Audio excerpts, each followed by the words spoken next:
Paltrocast. Joseph, a pleasure to be speaking with you, and congrats on this new season of the show. I mean, not many people get to star in three series around the same time where they're playing the same character. Yeah. The Power Book 2 Ghost and Power Book 4 Force. Right. So in your case, you're playing the same character, but you're showing the different depth of the character. Is there a lot of prep work for you where you have to remember all the storylines of the universe? I'm never afraid to ask and I'm never afraid to look stupid, and I just don't feel the need to try to hide if I can't remember something. That's what we're here for. It takes a village to do anything, and it takes a small miracle to produce a television show.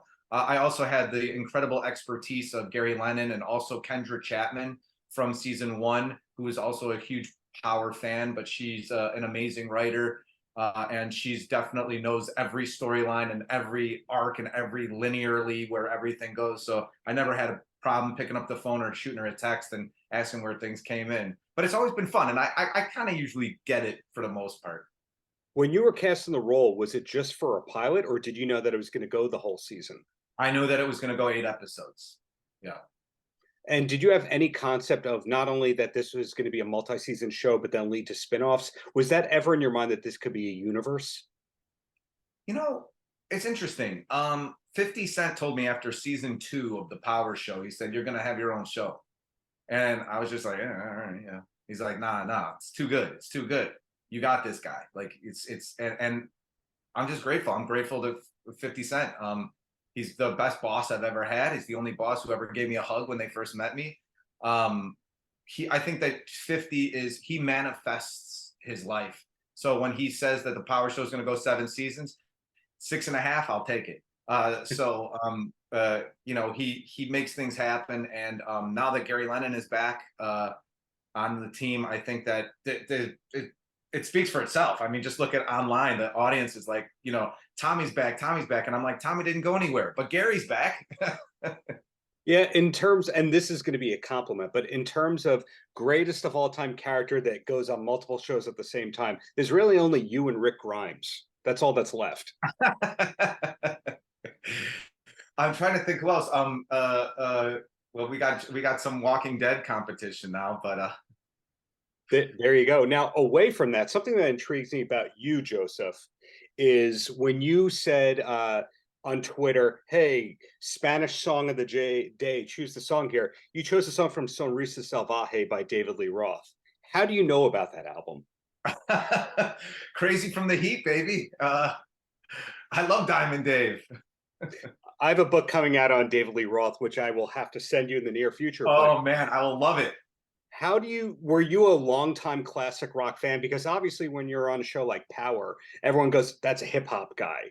But of course, even Dave himself is a hip hop guy. Exactly. I think that I never confined myself to any genre. I definitely was a huge hip hop head coming up, especially in the 90s and into the aughts and all that time, and even late 80s. I loved that golden era of hip hop.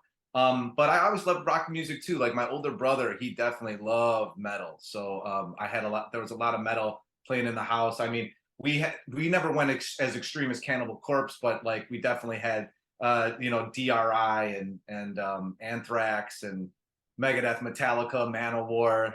We went through the M's there. Oh my God, I could keep going. Motorhead.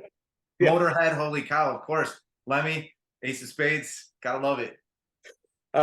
When you talk to a talented actor, and that's what I'm calling you right here, you usually find that they can also sing and dance. Are you a triple threat and we just don't know it?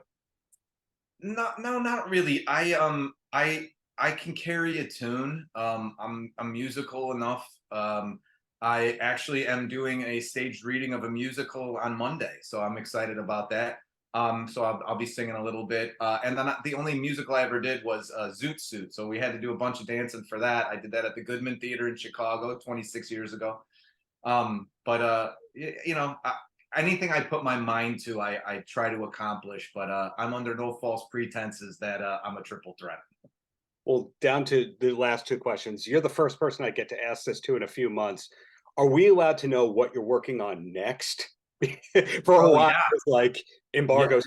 Exactly. So other than the radio silence from this darn strike. Yeah. So hopefully we'll be back at the Tommy Egan character, which is what I would love if we get a season 3. I would assume it's a matter of time. We'll see. Other than that, I have a production company with my brother called Black Fox, and we have a bunch of different irons in the fire. We're developing a documentary with Heartbeat right now, Kevin Hart's company. We've got over at Lionsgate and at G Unit, and we're rocking and rolling. So you wait to see some more stuff coming out of Black Fox. So you're dealing with a lot of Jeff Clanagan stuff. Yes. That is a guy who definitely knows where the bodies are buried in a good way. And the last question for you is, what's the last concert that you went to for fun? 50 Cent, the Final Lap tour. I saw it twice. I saw it in Denver, and I flew to Chicago to go see it too. And then before that, I took my wife to Depeche Mode. Wow. So it wasn't Sammy Hagar. No, Sammy Hagar. I like Sammy Hagar though. I like some of the new Van Halen, or the new. I like some of Van Hagar stuff too, but definitely my heart lies with All Dave, All Night. Well, hey, thank you for the many years of great on-screen stuff. Looking forward to the upcoming project with Heartbeat, etc. Thank you for being you, Joseph. Thank you, Darren. I appreciate that, man. Have a great day. Paltrocast.